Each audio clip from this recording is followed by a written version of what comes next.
হযরতে লোকমান হাকিম কোনো নবী না, কোনো রসুল না, আমার মাওলার পক্ষ থেকে কোনো নবী রাসূল না, কিন্তু হযরতে লোকমান হাকিম অনেক ক্ষমতাধর কোনো রাজা না, কিন্তু সন্তানগণকে এমন কি পরামর্শ দিলেন, এমন কি ওসিয়ত করলেন, এমন কি উপদেশ দিলেন, আল্লাহ রাজি হইয়া ওনার নিজের নামে পবিত্র কোরআনে সূরা দিয়েছেন। সূরার নাম হলো সূরা লোকমান। পড়া যাবে কি মারহাবা? ওনার নামে সূরাতুল লোকমান। আল্লাহ পাক ওনাকে সন্তান দিয়েছেন অনেকগুলো সন্তান। তো ইন্তেকালের আগে সন্তানগুলোকে ডাকলেন, আমার সামনে আসো, মারা যাবো আমি। আব্বা ডাকে না, মারা যাওয়ার আগে সন্তানগুলোর কাছে আনে, ডাকে, আমি তোমাদের বাবা, বিদায় নিয়ে চলে যাব, সামনে তোমরা আসো, আমার বিদায় জানাবা। বাবাই তো গরিব, বড় অসহায়, চাইলেই তো বাবাই তোমাদের এই উত্তরাধিকারী হিসাবে অনেক সহায় সম্পদ দিয়ে যেতে পারবো না, তবে তোমাদের প্রতি আমার দোয়া আছে। আল্লাহর দরবারে আমি বলেছি, মাওলা রে, তুমি আমার সন্তানগুলোরে দুধে ভাতে খাওয়াইও। রবের দরবারে আমি বলেছি, তোমাদের জন্য দোয়াও করে গেলাম, ঝামেলায় পড়লে আমি যা উপদেশ দিয়েছি উপদেশগুলা মাইনা তোমরা চইল। যখন সবগুলা সন্তানকে বললেন, সব সন্তানরা মানলো, একজন সন্তান মানে না। ওই সন্তান কয়, আব্বা উপদেশ যা দিছেন মানতে পারবো, তবে চলার জন্য কিছু অ্যামাউন্ট তো লাগবে, আমারে দিয়ে যান। একটা পোলায় মোসর দিয়া সামনে দাঁড়ায় গেছে। এটা পোলায় যখন কইছে, এবার হজরতে লোকমান আলাইহিস সালাম উনি সঙ্গে সঙ্গে ওই সন্তানটারে বললেন, আমার সন্তান দাঁড়াও, তোমাকে আমি একটা উপদেশ দেই। নাম্বার 1 উপদেশ হলো, তুমি সলাতুল হাজত পড়বা। কোনো বিপদে পড়ে গেলে নামাজের মধ্যে দাঁড়াইবা, কোনো ঝামেলায় পড়ে গেলে সলাতুল হাজত পড়বা। তুমি সলাতুল হাজত পড়ে মাওলার দরবারে বলতে দেরি হবে, আমার মাওলা তোমার বিপদ তোমার থেকে দূরে সরাইয়া নিতে দেরি করবে না। সবগুলা করে কন আমারই বললেন না, বরং আপনি চলে যাওয়ার আগে আমারে কিছু অ্যামাউন্ট দিয়ে যান, যেটা দিয়ে আমি ব্যবসা বাণিজ্য করব, এটা দিয়ে আমি চলবো। যেহেতু তুমি চাইছো, বাকি অন্যরা চায় নাই। দাঁড়াও, আমি তোমাকে বলি, আমি একটা বন্ধুর কাছে, আমার ছোটবেলায় বন্ধু ছিল, বহু আগে আমার বন্ধু, তবে বন্ধুর সাথে আমি পরিচিত না। আমার ওই বন্ধুর কাছ থেকে আমি 3000 স্বর্ণ মুদ্রা পানা, যদি তুমি যাও আমার পরিচয় যদি তার সামনে গিয়া দাও, তাহলে 3000 স্বর্ণ মুদ্রা তোমাকে দেওয়া হবে। তোমাকে দিয়া দিলে এরপরে তুমি ওটা নিয়ে ব্যবসা করবা, বাণিজ্য করবা, এরপরে তুমি তোমার জীবনে ডেভেলপ হয়ে যাবা, উন্নতি সাধন করবা। হযরতে লোকমান হাকিম যখন বলল, বাবা আমি কোন জায়গায় যাব, ওই লোটারে কিভাবে গেলে আমি পাবো? ওই বিশাল একটা তিতিক্ষা করে কোরবানি করে ওই ব্যক্তি পর্যন্ত তোমার পৌঁছা লাগবে। ওই কি করা লাগবে আমায় বলেন। ওই প্রথমত তুমি যাওয়ার পথে তোমার হাতের মধ্যে তুমি একটা বোতল নিয়ে নিবা, পানির বোতল। পানি পান করার জন্য তুমি তো অনেক দূর, তোমার গন্তব্য অনেক দূর তোমার যাওয়া লাগবে। হযরত লোকমান হাকিম বললেন, এত বড় সফরের মাঝে তোমার সবচেয়ে বড় পুঁজি হলো সলাতুল হাজাত, মানে হাজাতের নামাজ পড়া যাবে কি? সুবহানাল্লাহ। এত বড় একটা সফরে তোমার সবচেয়ে বড় পুঁজি কি? সলাতুল হাজাত। তোমার এটাই পুঁজি, সবচেয়ে বড় পুঁজি এটা। ঝামেলায় পড়বা তো সলাতুল হাজাতে দাঁড়ায় যাবে। হযরত লোকমান হাকিম বলতে লাগলেন, ও আমার ছেলে, বহুদূর তোমার সফর, ওই জায়গার মধ্যে তুমি যাবা, 3000 স্বর্ণ মুদ্রা পাওয়ার লক্ষ্যে তুমি যাবা। যাওয়ার পথে এই ছেলে, তুমি যাওয়ার পথে পানি যে হাতের মধ্যে নিয়ে নিবা, পানির বোতল নিয়ে নিলা। একটু দূরে যাওয়ার পরে মরুভূমির মধ্যে অনেক গরম, অনেক তাপ, মরুভূমির মাঝামাঝি যাও। ওখানে যাওয়ার পরে তোমার পানি ফুরে যাবে, দেখবা আশেপাশে কোথাও কোনো পানি নেই। মরুভূমির ডানে বামে সামনে পেছনে কোথাও তো পানি মিলে না, পানি পাওয়া যায় না। প্রচণ্ড গরম আর তাপ। মধ্যপ্রাচ্যের আমার প্রবাসী ভাইরা ছাড়া জীবনও কোনো দিন নেই তাপের ব্যাপারে কেউ বুঝতেও পারবে না, বলতেও পারবে না। লোকমান হাকিমের ছেলেকে বাবাই বলে দিছে, একটু দূর যাওয়ার পর ওই জায়গার মধ্যে তোমার পানি ফুরে যাবে, ওই জায়গায় কিছু নেই, তুমি ওই জায়গার মধ্যে যাবা। ওই জায়গার মধ্যে গেলে তুমি যখন দেখবা ডানে বামে চতুর্পাশে পানি পাওয়া যায় না, সঙ্গে সঙ্গে নামাজের মুসল্লায় দাঁড়াইবা, 2 রাকাত সলাতুল হাজাতের নামাজ আদায় করবা। যখন তুমি সালাম ফিরাইবা, বাম দিকে সালাম ফিরানোর পরে তাকায় দেখবে একটা জঙ্গল দেখা যায়। ওই জঙ্গলে যায় দেখবা ঝর্ণার পানি, ওখানেই যাওয়ার পরে দেখবা ঝর্ণা দিয়ে অজর দ্বারায় পানি প্রবাহিত হয়। ইচ্ছা মতো পানি পান করবা, রবের শকর তুমি আদায় করবা। এরপরে তুমি বোতলের মধ্যে পানি নিয়ে তোমার গন্তব্যে যাওয়ার জন্য আবার রওনা করবা। বাবায় যেমনে করে দিছে সেমনে মাইনা রওনা। অনেক লম্বা চূড়া কাহিনী, তবে বলবো আর একদিন, সময় নাই। অনেক লম্বা কাহিনী, তবে আমার মূল উদ্দেশ্য যেটা ওইটা আমি বলে যাই। লোকমানে হাকিমের যে সন্তানটা এত বাহানা ধরলো টাকার জন্য, এত বাহানা ধরছে, একটা পর্যায়ে ওই যে লোকমানে হাকিম বলে দিছে একটা মুরব্বীর কাছে, যে আমার বন্ধু ছিল একটা সময়, কিন্তু বহুদিন যাবত তার সাথে আমার সাক্ষাৎ হয় না। ওই মুরব্বীর কাছে তুমি যে টাকা চাইবা, তবে মুরব্বী বলবে রাতটাকে একটা রাত উদযাপন করার জন্য। তুমি রাতে থাকবা না, মুরব্বীর কাছে যদি থাকো তাহলে টাকা নিয়ে আসতে পারবা না। কারণ ওই মুরব্বীর কাছে যেই লোকেরা যায় ঋণ আনার জন্য, মুরব্বীটা ঋণগ্রস্ত, যখন স্বর্ণ মুদ্রা আনার জন্য যায়, ওই মুরব্বী কই রাতের বেলা তুমি থাকো, সকালবেলা লাশ নিয়ে বাড়ি ফিরতে হয়। কই জানি মুরব্বীর পর্যন্ত খুঁজে পাওয়া যায় না। লোকমান হাকিম বলে দিলেন প্রতিমধ্যে যা ঘটবে, তবে মুরব্বীর কাছে তুমি যখন যাবা, ওই মুরব্বীর কাছে যাওয়ার পরে মুরব্বী যদি বলে রাতের বেলা থাকা লাগবে, থাকবা না, বরং দিনে যাবা, আবার দিনে ফিরে আসবা। কথা বলছে আমি বাবা যা বলছে তুমি তাই মেনে নিবা। তবে যাওয়ার পথে আরেকজন মুরব্বী সাথে তোমার মোলাকাত হয়ে যাবে। সলাতুল হাজাত নামাজটা ঠিক রাখবা। মুরব্বী একজন পেয়ে যাবা। ওই মুরব্বীকে পাওয়ার পরে তোমার বাবায় যে বলছে ওসিয়ত অনুযায়ী ওই বাবাকেও সঙ্গে লইয়া এরপরে তুমি সহ সলাতুল হাজাত সহকারে সলাতুল হাজাত নামাজ পড়ার সঙ্গে ওই মুরব্বীর দরবারে গিয়ে আগে আমার সালাম বলবা। এরপরে ওই মুরব্বীর কাছে 3000 স্বর্ণ মুদ্রা তুমি চাইবা। কথা বলছে বাবায়, উনি যেমনি বলছে সেভাবে মাইনা এবার রওনা হয়ে গেলেন। প্রতিমধ্যে যাওয়ার পরে যেভাবে বাবা বললেন সেভাবেই মানলেন। এরপরে আবার যাওয়ার পরে একজন মুরব্বী পেয়ে গেল, মুরব্বীর সাথে মোলাকাত হলো, মুরব্বীরও সঙ্গে করে নিলেন। মুরব্বী আমার সঙ্গে চলেন, আমার বাবায় বলছে আপনারা পাইলে সঙ্গে নেওয়ার জন্য নিয়ে রওনা। এবার ওই মূল মুরব্বীর কাছে, যার কাছে 3000 স্বর্ণ মুদ্রা আছে, তার কাছে গিয়া প্রথমে সালাম দেয়। ওই কে তুমি? আমি তো লোকমান হাকিমের ছেলে। কে নাইছো? তোমার বাবায় নাকি আপনার দরবার থেকে 3000 স্বর্ণ মুদ্রা বাবা নাই তো? হপা নাই, পেতেলে আমারে দিয়া দেন। যারা আমার কাছে আসে দিনের বেলা দেই না, একটা রাত তুমি থাকা লাগবে। এরপরের দিন ফজরের নামাজের পরে সকাল যখন হয়ে যাবে, এরপরে তুমি নিয়ে যাবা। উনি অবাক হয়ে গেল, আব্বা আমারে মানা করছে, কোনোভাবেই তো এখানে থাকা যাবে।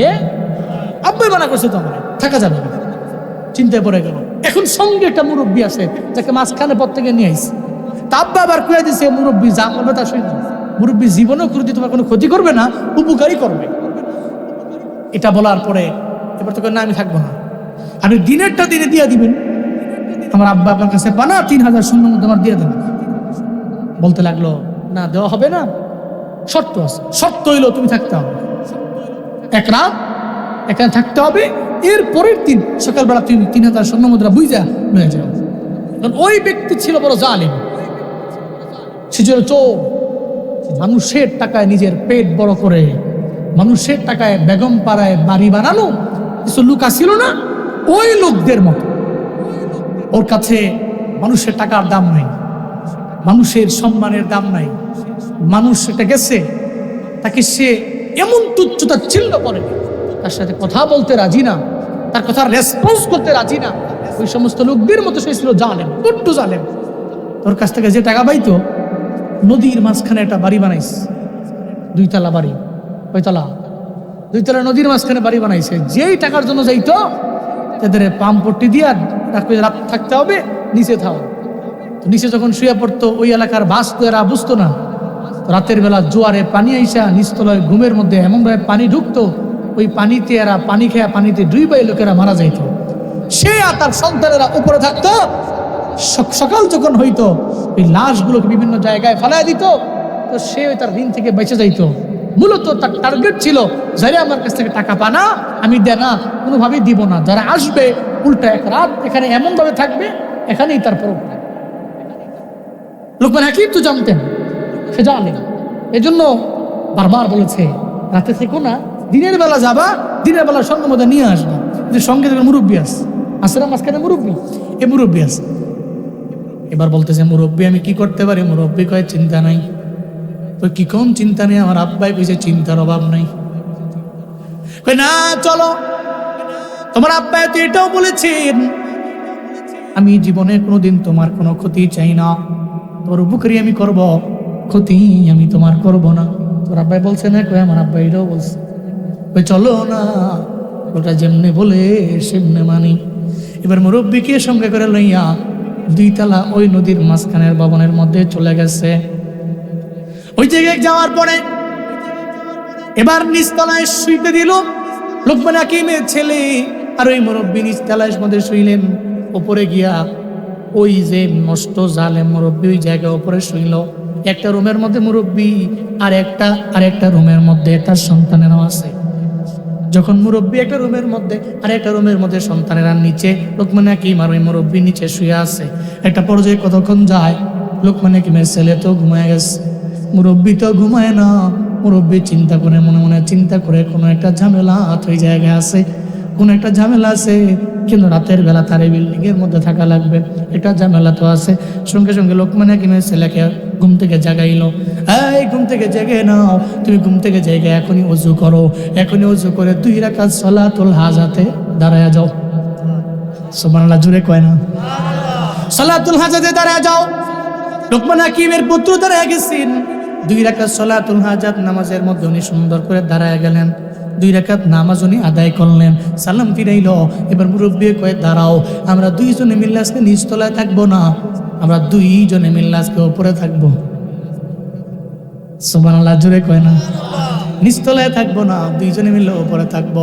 যখন এবার মুরব্বী আর লোকমান হাকিমের পুত্র গিয়ে যখন উপরের তলায় উঠে গেছে, 2টা রুম আছে, 2টা রুমের মধ্যে একটা রুমের মধ্যে ওই জালেম মুরব্বীর সন্তান 2টা আছে, আর একটা রুমের মধ্যে মুরব্বীটা ঘুমে আছে। না একটাই না ঘুম, চিন্তা করছে ফজরের নামাজের পরে সকাল যখন হয়ে যাবে তখন তাদের লাশ আমি কুইজা পাবো, এদেরকে 3000 স্বর্ণ মুদ্রা আমার দেওয়া লাগবে না। যখন ওই রুমের মধ্যে গেছে, রুমের মধ্যে যেখানে ওই জালেম মুরব্বীর সন্তানরা যে রুমের মধ্যে দরজার মধ্যে করে রাখছি, দরজা ওপেন করা হয়ে গেছি, দেখে 2 জন সন্তান দেখা যায়। তোমরা কারা? কই এলাকার বাড়ির মালিক যিনি, ওই বাড়ির মালিকের 2 জন সন্তান আমরা। আমাদের চিনো? উনি কয় না। আমরা হলাম, আমার পরিচয় আমি একজন মুরব্বী, আমি তার রাহবার, আর আমার সঙ্গে যে আছে জগৎ বিখ্যাত ওলিয়ে কামেল হযরত লোকমান হাকিমের ছেলে। লোকমান হাকিমের ছেলেকে সঙ্গে করে লইয়া তোমার বাড়ির মধ্যে আসলাম। তুমি খুশি না বেজার? এরা এদের বাবার যে কার্যকলাপ জানতো না, বাবা সন্তানগুলোর অগোচরে এই খারাপ কাজগুলো করত, সন্তানদের অগোচরে এই খারাপ কর্মগুলো এরা করত। অনেক অনেক লোকেরাই তো ছিল, অনেক জালেমরাই ছিল, তাদের এমপি মন্ত্রীরাও জানতো না আয়নাঘর আছে, বহুত এমপি মন্ত্রীরাও জানে না, কিন্তু মূল মাথাগুলা জানে আয়নাঘর আছে। যখন ফ্যাসিস্ট বিদায় নিয়ে চলে গেল, সারা দেশের মানুষ যাই না গেছে আয়নাঘর আছে, এটা শোনার পর অনেকের মাথা নষ্ট। অনেক এমপি মন্ত্রীরাও তো আগে জানতো না আয়নাঘর নামে একটা জালেমের জিন্দানখানা আছে। কথা বলেন ঠিক কিনা? পোলারা জানে না, মুরব্বী তো জালিম, মুরব্বী তো পোলাদের জানায় না। পোলারা নিজেদের মতো করে রুমের মধ্যে থাকে, নিজের মতো করে বের হয়, কিন্তু বাবা তো নিজে একজন ব্যক্তিগত বড় জালেম হয়ে গেছে। যখন শুনছে লোকমান হাকিমের ছেলে আমাদের বাড়িতে আইছে, শোনার পরে অবস্থা খারাপ। লোকমান হাকিমের এত বড় একজন ওলিয়ে কামেল, ওনার সন্তান আমাদের বাড়িতে আইছে, এটা তো অনেক বড় ভালো ব্যাপার। এবার মুরব্বীটা কয়, তাহলে তোমাদের রুমের মধ্যে আজকে আমাদের 2 জনের থাকতে দাও, আর তোমরা 2 জনের নিচে চলে যাও। একটা পর্যায়ে সুন্দর করে ওদেরকে উপরে দিয়া যখন নিচে সন্তানগুলোরে পাঠায় দিছে, মুরব্বীর 2 সন্তান নিচে চলে গেছে। এবার উপরে ওই রুমের মধ্যে লোকমান হাকিমের ছেলে আর মুরব্বী উপরে ওই জায়গায় ঘুমায় গেছে। হায় হায়, যখন রাত চলে গেল, সকাল যখন হয়ে গেছে, ওই জালেম মুরব্বী লাফ দিয়া ঘুম থেকে জায়গা নিচে গেছে। নিচে গিয়া ওই জায়গার মধ্যে আইয়ুহাল্লাযীনা আমানুস্তাঈনু বিস-সাবরি ওয়াস-সালাহ ইন্নাল্লাহা মা'আস সাবিরিন। চিল্লা পড়েন আল্লাহু আকবার। আল্লাহর দরবারে সাহায্য চাইব, সাহায্য কামনা করব। নাম্বার 1 হলো নামাজের মাধ্যমে, নাম্বার 2 হলো সবরের মাধ্যমে। আল্লাহ যে কোনো না কোনো একভাবেই আমাকে সাহায্য করবে আমার আল্লাহ। তবে নামাজ পড়া অধৈর্য হওয়া যাবে না, নিজের সবির বানায় নিবেন। তাহলে 2টা মেসেজ পাইলাম, আল্লাহকে ডাকলে আল্লাহ তো ডাকবে। আমি ফজরে গেলে, জোহরে গেলে, আসরে গেলে, মাগরিবে এশায় গেলে একটা ঝামেলায় পইরা যদি আমার মরণ হয়ে যায়, এরপর আমার মরণটা ইমানি মরণ হবে, আমার জান্নাতি মরণ হবে। এরপরে দুনিয়াতে চলার পথে আমি আল্লাহ দরবারে সাহায্য চাইব কেমনে? ঝামেলায় পড়া গেলে সলাতুল হাজত পড়ব, নামাজের মুসল্লায় দাঁড়াবো, নফল সিজদায় গিয়া আল্লাহ দরবারে যা বলার তা বলবো, মুনাজাতের রবের দরবারে বলবো, নামাজ আর সবরের মাধ্যমে আল্লাহর দরবারে চাইব। যদি চাওয়া যায় তাহলে আমার মাওলা বড় বিপদ থেকে আমারে বাঁচায় দিবে, বড় মুসিবত থেকে আমারে বাঁচায় দিবে। যতই ঝামেলা আসুক আল্লাহর দরবারে বেশি বেশি চাইব, আল্লাহর দরবারে আবারও বেশি বেশি বলতে থাকবো। শাওয়াল মাস থেকে আল্লাহর দরবারে বলবো, হে আল্লাহ, রমজান তো আমার দরবার থেকে বিদায় নিয়ে চলে গেল, আল্লাহ গো শাওয়াল আমার দরবারে চলে আসলো। এখন থেকে রবের দরবারে বলা, মাওলা রে, ঈদুল আজহা যাতে আমি পাই, ঈদুল আজহায় যাতে করে আমি কুরবানিও করতে পারি, ওই অ্যাবিলিটি তুমি আমারে দিও। ঈদুল ফিতর চলে গেছে, ঈদুল আজহাও যদি আমি পাই, আবার বছর ঘুরে রমজান যাতে পাই, ভালো ভালো আমল আমি করতে পারি। আমি রমজানে যেমন 5 ওয়াক্ত নামাজ পড়লাম, রমজানের বাইরেও যাতে পড়তে পারি। এই বিষয়ে বেশি বেশি আমার মাওলার দরবারে দোয়া করো। কারা কারা পারবেন 2টা হাত তুলে মাওলারে দেখা। আল্লাহ প্রত্যেকের হাতগুলো কবুল করেন, আল্লাহকে বেশি বেশি ডাকার তৌফিক দান করেন। সবর সলার মাধ্যমে আল্লাহর দরবারে সাহায্য কামনা করার তৌফিক আমাদের সবাইকে দান করেন। ফাজকুরুনি আযকুরুকুম ওয়াশকুরু লি ওয়ালা তাকফুরুন। আল্লাহ বলেন, তোমরা আমার জিকির করে নাও, আমি আল্লাহ তোমাদের জিকির করব। দ্যাট মিন্স আমি তোমাকে স্মরণ করব। তুমি আমাকে ডাকলে আমি তোমারে ডাকব, তুমি আমার ডাকে সাড়া দিলে আমিও তোমার ডাকে সাড়া দিব। ফজরের আজানে তুমি ঘুম থেকে জায়গা, আসসালাতু খায়রুম মিনান নাওমের ওই বাক্যটা শোনার পরে লাফ দিয়ে ঘুম থেকে জায়গা, যে মসজিদে নামাজের জন্য চলে গেলা। কারে ভয় পাইছো? কই আল্লাহ রে। কার ডাকে সাড়া দিলা? কই আমার মাওলার ডাকে। মসজিদ তো জমিনের অন্য কারো ঘর না, এই মসজিদ একজনের ঘর। চিল্লা বলেন তার না।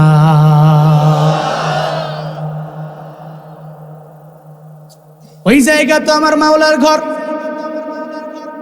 সব আল্লাহর মেহমান, মেজবান তো আমার মালিক।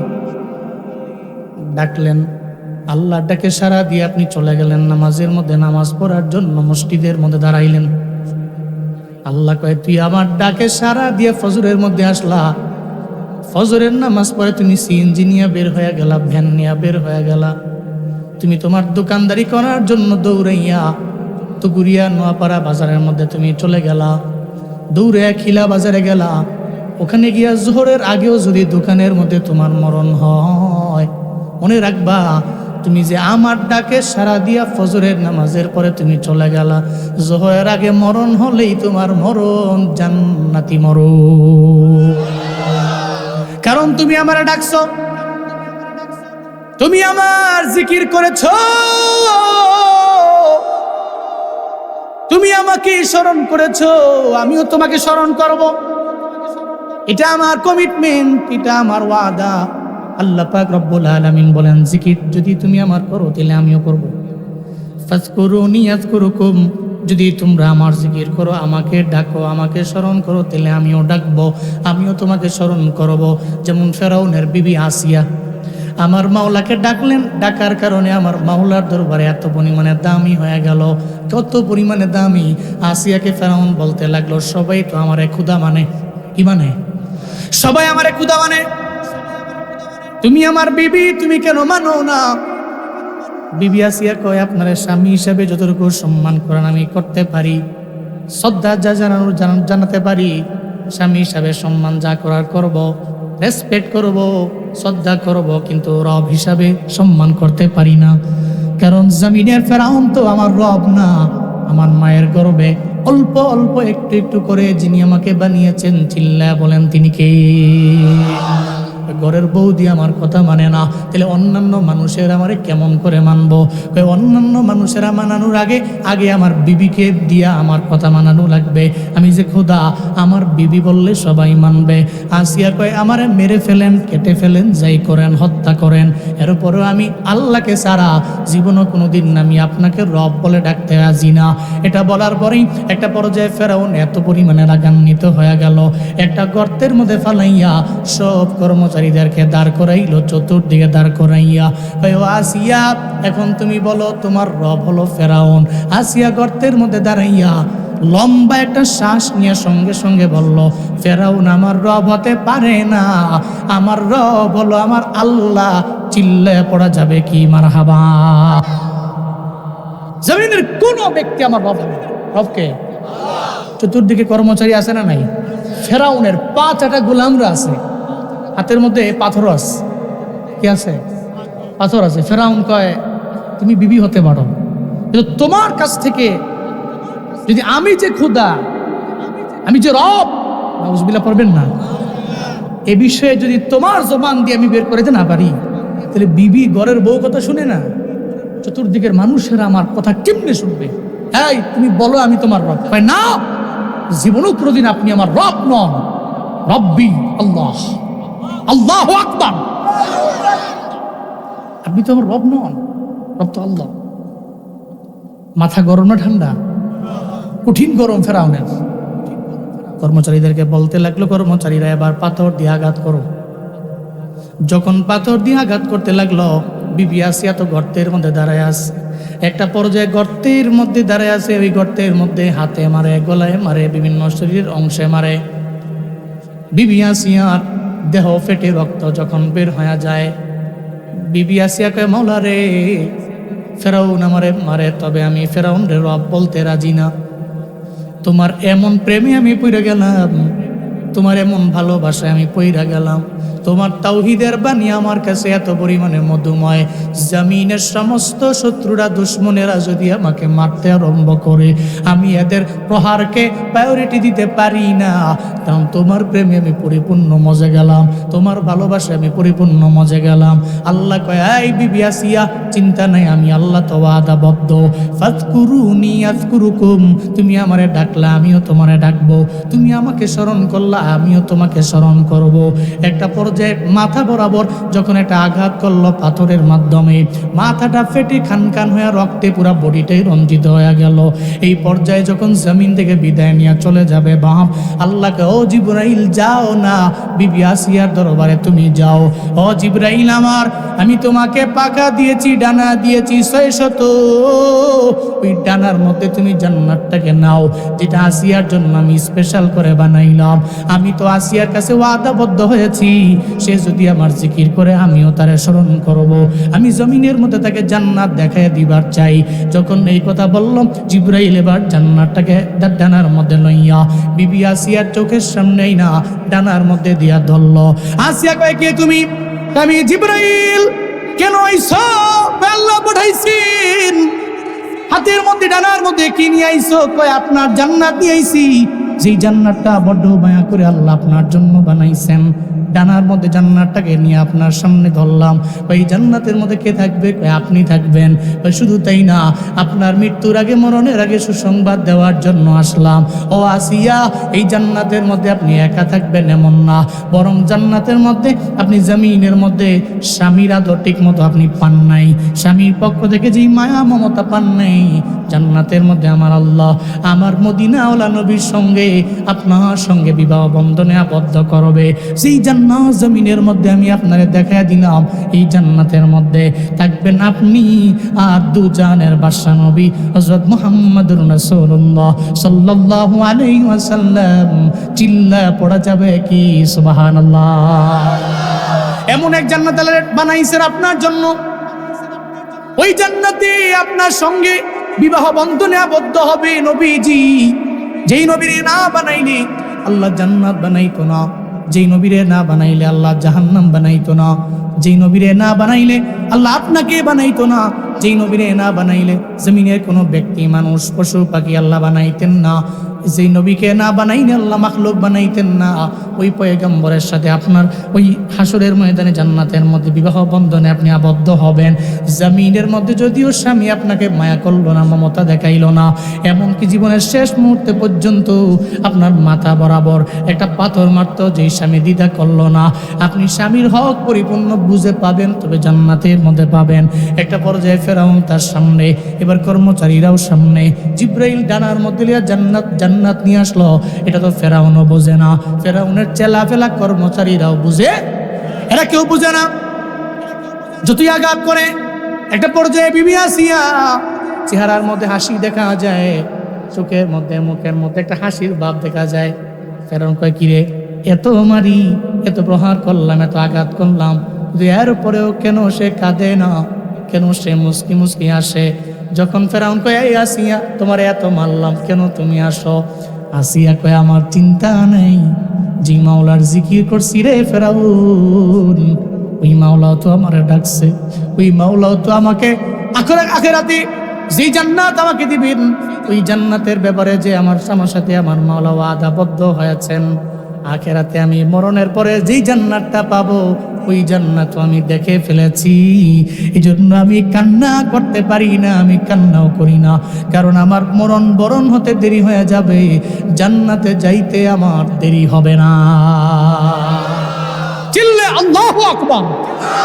আতিনা ফি দারে দুনিয়া না হাসান, আতিনা ফি দারে উকবা না হাসান, ইয়া গিয়াসাল মুস্তাগীসি নাহদিনা লফদিকারা বিল উলুমে ওয়াল গিনা, হর গরিদে নেক তু তৈয়ার হ্যায়, জু না মাঙ্গে উস্ত তু বেজার হ্যায়। তাহলে আমার মাওলা ওয়াদাবদ্ধ জিকির যদি আমি আল্লাহর করি, আল্লাহ তো আমারে ডাকবে, আমি আল্লাহরে ডাকলে আমার মাওলা আমারে স্মরণ করবে। যেন চলার পথে জিকির চলবে কার? আরো জোরে বলেন কার? এই রিজিকের টানে আপনি পাগলের মতো হয়ে গেলেন, হারামের দিকে দৌড়ান, অবৈধ টাকা ইনকামের জন্য দৌড়ান, দুর্নীতি করে মানুষের কাছ থেকে টাকা নেওয়ার প্ল্যান করে আপনি আগায়া যান। আল্লাহ কয়, বান্দা আমি আল্লাহ তো তোমার রিজিক দাতা, আমি আল্লাহ তোর এমন মালিক, তুমি চাইলেও তো রিজিক আমার দরবারে চাইতে পারো। তুই শুধু আমারে ডাকার মতো 5 ওয়াক্ত নামাজে তুমি দৌড়ায়া যাও। তুমি যদি রবের দরবারে মুনাজাত ধরে তাহাজ্জুদের টাইমে আল্লাহর দরবারে বলো, 5 ওয়াক্ত নামাজের পরে তুমি মুসল্লার মধ্যে বৈশা সিজদার মধ্যে যায় রবের দরবারে বলতে পারলা, নফল নামাজে সিজদায় গিয়ে রবের দরবারে বেশি বেশি যদি বলো, মাওলা রে আমার রিজিক দরকার, তবে হারাম ওয়েতে আমি চাই না, হালাল ওয়েতে প্রয়োজন। আমার মাওলা কয়ে, যা যা, রিজিকের চাবি কাঠি তুমি মাওলার হাতে, আমি আল্লাহ তো ওয়াদাবদ্ধ, চাইতে দেরি হয়ে যাবে, আমি আল্লাহ দিতে দেরি করব না, পড়া যাবে কি সুবহানাল্লাহ। এজন্য টেনশন নাই, আল্লাহ তো ওয়াদাবদ্ধ হয়েছেন। আল্লাহর জিকির যদি তুমি করো, তাহলে আমার মাওলা তোমারও জিকির করবে। গোলাম, তুমি শুধু মাওলার দরবারে একটু আইসা মাওলারে ডাকো, আল্লাহরে ডাকো, জিকির করো, তাহলে আমার মাওলা তোমারে পুরা দিবে। হযরত মূসা নবীর নাম শুনছেন? হ্যাঁ, কাল্লামাল্লাহু মূসা তাকলিমা।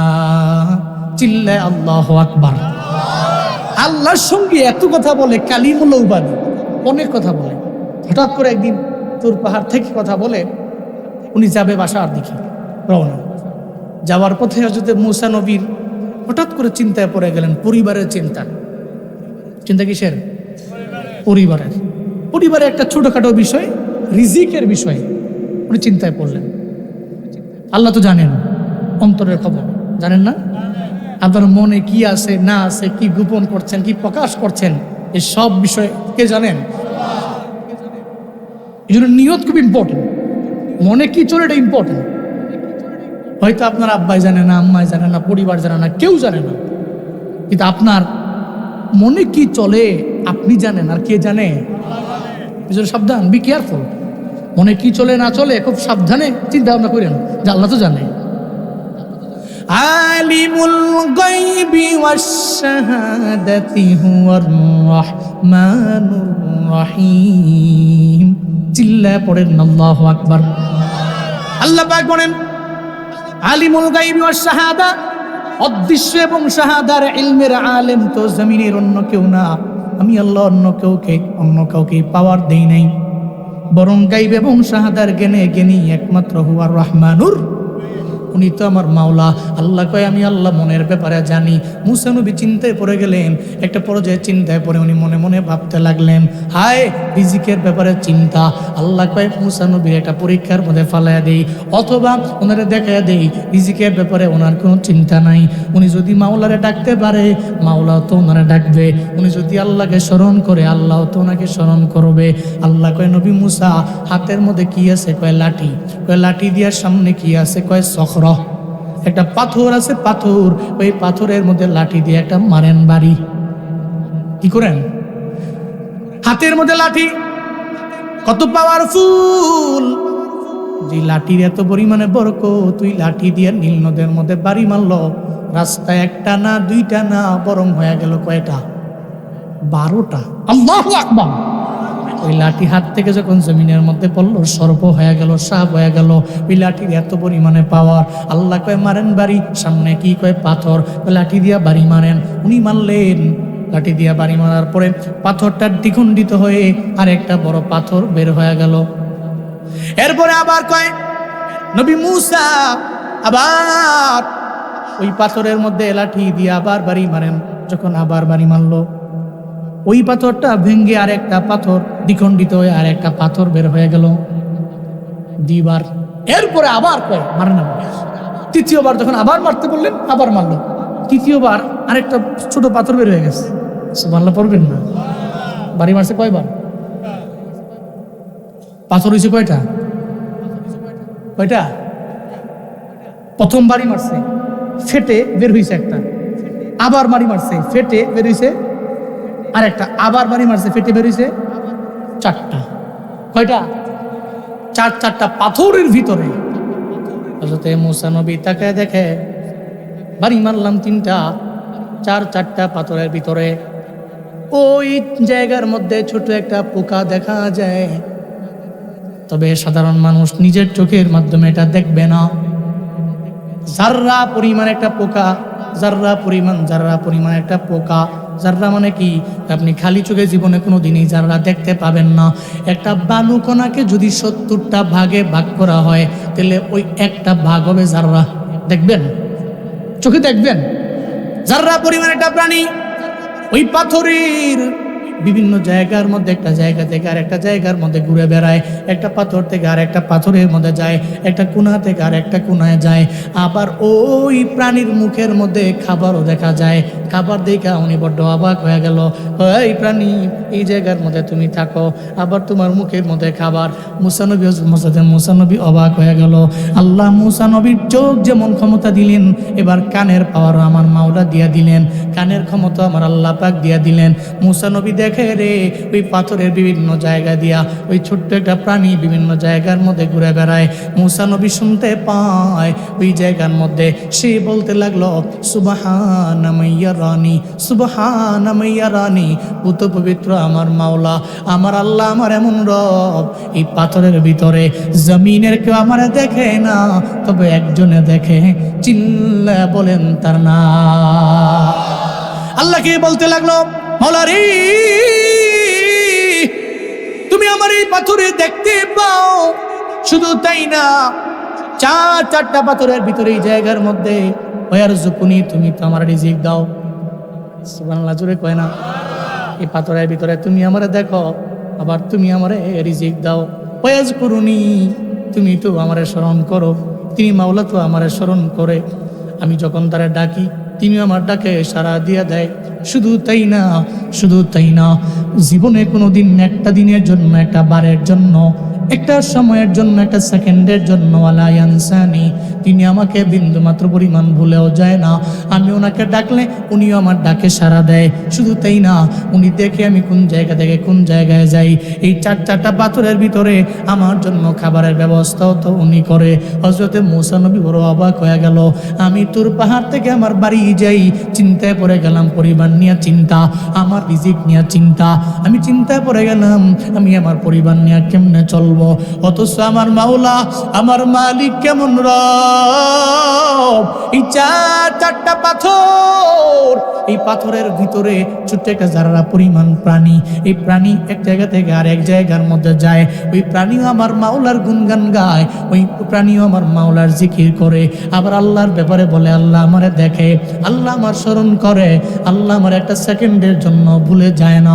একটা প্রাণী হইয়াও যদি আমার মাওলার প্রতি হয় এত পরিমাণে ঈমান, আবার চারটা পাথরের ভিতর আমি তো আশরাফুল মাখলুকাত, আবার সব মাখলুকের চাইতেও দামি। আল্লাহ যদি একটা চারটা পাথরের ভিতরে একটা জাররা পরিমাণ প্রাণীরা যদি আমার মাওলা খাওয়ায়, আমি যদি আমার মাওলাকে 5 বেলা নামাজে ডাকতে পারি, তাহলে আমার কোনো চিন্তা নাই, আমার আল্লাহ আমাদের খাওয়াইতে পারে কি পারে না। মুসা নবী কয়, চিন্তা কিসের জায়গা, সুবহানাল্লাহ জুড়ে পড়বেন না। আল্লাহ কয়, মুসা নবীকে বলার দরকার নাই, ওনাকে প্রমাণ দিয়ে দিলাম। দেখেন চারটা পাথরের ভিতরে আপনার সামনে একটা ছোট্ট মাখলুক আমার, যার পরিমাণ হচ্ছে জাররা, সেটা আমাকে ডাকে, আমিও তাকে ডাকি, আমি তাকে ভুলে যাই না, আমি তাকে রিজিক দিই। সুবহানাল্লাহ। এই জন্য মুমিনের লাইফটা এমন হবে, সে আল্লাহকে ডাকবে, আল্লাহ তাকে স্মরণ করবে। আমি আল্লাহকে ডাকবো, আল্লাহ আমাকে স্মরণ করবে। সুবহানাল্লাহ, আল্লাহু আকবার। এই জন্য নাম্বার 1 মেসেজ, আমার জীবনে চলার পথে আমি যা করি আর না করি, যাতে আল্লাহকে ডাকতে আমি ভুলে না যাই। ডাকবো বেশি কারে কারে? তোমাকে ডাকি যদি একবার আল্লাহ, আমাকে কাছে টানো বারবার। পারেন না? সবাই বলেন তো, তোমাকে ডাকি যদি একবার আল্লাহ, আমাকে কাছে টানো বার। যদি পথ ভুলে যাই আমাকে দিও ঠাই, যদি পথ ভুলে যাই আমাকে দিও ঠাই, দিও দিশা এইটুকু আবদার আল্লাহ, আমাকে কাছে টানো বারবার। তোমাকে ডাকি যদি একবার আল্লাহ, আমাকে কাছে টানো বারবার। তোমাকে ডাকি যদি একবার আল্লাহ, আমাকে আমি যদি তোমাকে ডাকি, তুমি আমার বেশি করে ডাকো। এই গজল নয়, এটা মেসেজ। তোমাকে আমি ডাকি একবার, তুমি ডাকো বারবার। আল্লাহকে আল্লাহ বললাম, আল্লাহ কয়ে বান্দা তুমি কি বলবো বলো। সুবহানাল্লাহ। এই জন্য আল্লাহকে স্মরণ করবো, আল্লাহকে স্মরণ করবো।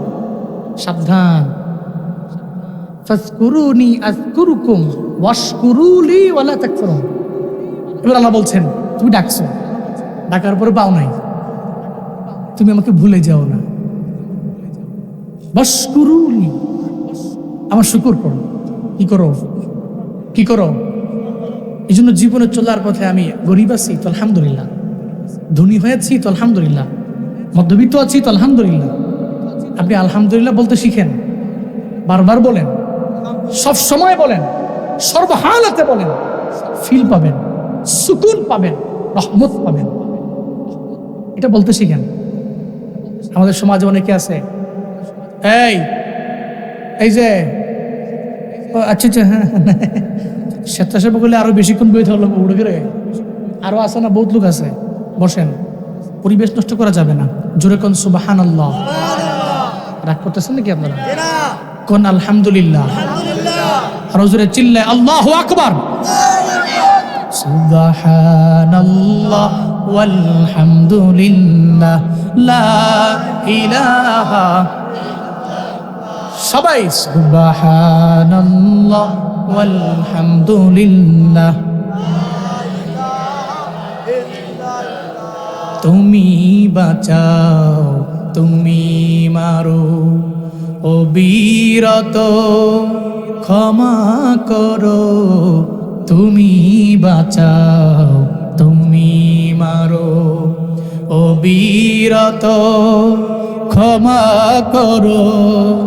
ধরার যেই জন তাকেই ধরো, ধরার যেই জন তাকেই ধরো, তোমার মুঠোয় সবই আল্লাহ। সুবহানাল্লাহ, লা ইলাহা ইল্লাল্লাহ, সুবহানাল্লাহ ওয়ালহামদুলিল্লাহ। তোমার রিজিক খেয়ে পরে অবাধ্য হই কেমন করে, তোমার রিজিক খেয়ে পরে অবাধ্য হই কেমন করে, খুঁজে না পাই কোনো ভাষা, খুঁজে না পাই কোনো ভাষা, শুকর গুজার করার আল্লাহ। সুবহানাল্লাহ ওয়ালহামদুলিল্লাহ, লা ইলাহা, সুবহানাল্লাহ ওয়ালহামদুলিল্লাহ, সুবহানাল্লাহ ওয়ালহামদুলিল্লাহ।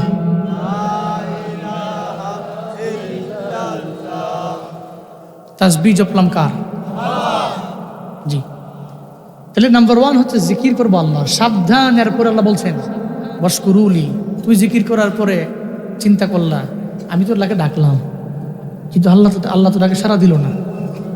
আপনি চিন্তা করলেন যে আমি ফজর পড়লাম, জোহর পড়লাম, আসর পড়লাম, মাগরিব পড়লাম, এশাও পড়লাম, একদিন পড়লাম, দ্বিতীয় দিন তো আমি যা বলছি আল্লাহ তো শোনার কথা, হুজুর বলে গেছে, আল্লাহ ওয়াদাবদ্ধ, শুনলো না কে? 2 দিন 3 দিন পড়ার পরে চিন্তা করে বাদ দে, দরকার নাই। উনি অতিষ্ঠ হয়ে গেছে। আমাদের ভিতরেই ঝামেলা আছে, আমরা সাডেনলি খুব বড় মুসল্লি হই, হঠাৎ করে আবার নাই। এরকম হয় না? ফজর পড়ছি খুব আবেগ নিয়ে, চিন্তা করছি 4 ওয়াক্ত বাহিরে বুঝলাম, জোহরের সময়ের খবরই নেই, ভুলে গেছি। এটা করা যাবে না, কন্টিনিউ করতে হবে। আপনি 1 ওয়াক্ত পড়লেন, বাকি 3 ওয়াক্ত খবর না, এটা করা যাবে না। রমজানে 5 ওয়াক্ত পড়ছেন না? হ্যাঁ, রমজানের বাহিরে বাকি 11 মাস পড়া যায় না? ইনশাআল্লাহ, ইনশাআল্লাহ। রমজানে বহু পরিবর্তন হয়ে গেছিলেন না? বহুত পরিবর্তন হয়েছিলাম আমরা এভাবে পরিবর্তন হতে থাকলে বাকি 11 মাসও আল্লাহ আমাদের উপরে সুকুন আর রহমত দিয়ে ভরপুর বানিয়ে দেবে। আপনি রমজানে সাহারি খাওয়ার জন্য উঠতে পারেন, সাহারি খাওয়ার পরে দৌড়ে নামাজে গেছেন, ফজর নামাজ পড়তে পারছেন, রমজানের বাহিরেও পারবেন।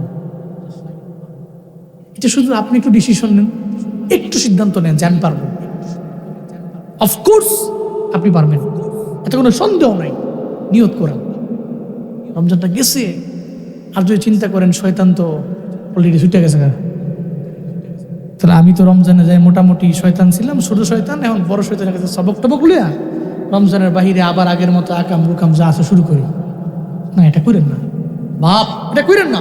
রমজানের পরেও আপনি রমজানের মতো হয়ে যাবেন, জীবন পরিবর্তন হবে, এই সমাজ পরিবর্তন হবে আপনার মনে। আপনি দেখেন এখনই মুসল্লি অলরেডি কম, আস্তে আস্তে কমা শুরু করছে। সর্বোচ্চ আর 3-4 দিন 5-6 দিন গেলে মানুষ আবার আগের মতো যা মন চায় জিন্দিগি, যা মন চায় যেভাবেই মন চায় সেভাবেই চলবে। আবার সাপ্তাহিক মুসল্লি বাড়বে, ডেইলি যে মুসল্লি সব কমে যাবে। এই জন্য আল্লাহ জানায়া দিলেন ওয়াশকুরুলি ওয়ালা তাকফুরুন। আল্লাহ জানে আল্লাহর জিকির করার পরে আল্লাহ ওই বান্দার ডাকে সাড়া দেওয়ার জন্য বান্দা অপেক্ষাও করবে না, ধৈর্য ধারণ করতে পারবে না, পাগলের মতো হয়ে আমল বাদ দিয়ে দিবে। আল্লাহ কয় তোমাদের জন্য জানায়া দিলাম ওয়াশকুরুলি ওয়ালা তাকফুরুন, তুমি আমি মাওলার শুকর আদায় করো। সাবধান, ওয়ালা তাকফুরুন, বান্দারে তুমি অস্বীকারী হও না, কারণ লাইন শাকারতুম লাযিদান্নাকুম, তোমার তো চিন্তা নেই, তুমি একবার শুকর আদায় করলে আমি আল্লাহ আগে যা দিতাম, আমি আল্লাহ আগে তুলনায় তোমারে আরো অনেক পরিমাণে বাড়ায় দিব। কারণ রিজিক তো আমার হাতে, ধন ভান্ডারও আমার হাতে। যার হাতে ধন ভান্ডার তার দিতে কোনো চিন্তা নাই। কথা বলেন ঠিক কিনা? আল্লাহ বলেন শুকর আদায় করো আমার। সাবধান, ওয়ালা তাকফুরুন, বান্দা তুমি অস্বীকারী হও না। 151 নম্বর আয়াত, একই ক্যাটাগরির আয়াত 152 নম্বর আয়াতের মধ্যে আল্লাহ এবার বলেন, ইয়া আইয়ুহাল্লাযীনা আমানুস্তাঈনু বিস-সাবরি ওয়াস-সালাহ ইন্নাল্লাহা মা'আস-সাবিরিন। চিল্লা জোরে করে পড়েন আল্লাহু আকবার। মুমিনেরা, ইমানদাররা, ইস্তাঈনু বিস-সাবরি ওয়াস-সালাহ, দুইটা জিনিসের মাধ্যমে আমার দরবারে তুমি ক্ষমা প্রার্থনা করো। তুমি আমার দরবারে সাহায্য প্রার্থনা করো, ক্ষমা চাও দুইটা জিনিসের মাধ্যমে। সাহায্য চাইবা দুইটা জিনিস দিয়া, আল্লাহর দরবারে মাফও চাইবা দুইটা জিনিস দিয়া। যেভাবে মন চায় আমার মাওলার দরবারে চাও, তবে আমি আল্লাহ জানাই দিলাম দুইটা জিনিস লাগবে গুরুত্বপূর্ণ আল্লাহর দরবারে সাহায্য চাওয়ার জন্য। নাম্বার 1 সালাত, নাম্বার 2 নাম্বার লাগবে সবর। 1 নম্বরে নামাজ আর 2 নম্বরে লাগবে সবর। এই দুইটা জিনিসের মাধ্যমে আমার মাওলার দরবারে সাহায্য প্রার্থনা। এই জন্য মাঝে মাঝে ঝামেলায় পড়লেই নামাজে দাঁড়ায় যাবেন, একটু বিপদে পড়লেন মানুষকে বলার আগে আপনি সলাতুল হাজাত পড়বেন, প্রয়োজনের নামাজ, নামাজের মুসল্লায় দাঁড়াইয়া আল্লাহর দরবারে আপনি সিজদায় গিয়া বলতে পারবেন, ও মালিক আমি ঝামেলায় পড়লাম, তুমি আমার ঝামেলা মিটায় দাও। বিপদে পড়ে গেলাম, তুমি আমার বিপদ আমারে মিটায় দাও। একটা নামাজ আছে সলাতুল হাজাতের নামাজ। এই নামাজের মাধ্যমে আমার মাওলার দরবারে চান, আপনার যত প্রয়োজন আমার আল্লাহ মিটায় দিতে পারে। আপনার যত ঝামেলা আমার আল্লাহ সব মিটায় দিতে পারে। আল্লাহ পাক বলেন দুইটা জিনিস লাগবে। নাম্বার 1 লাগবে নামাজ, আর 2 নম্বরে লাগবে সবর। এই দুইটা জিনিসের মাধ্যমে তুমি রবের দরবারে সাহায্য প্রার্থনা করবা।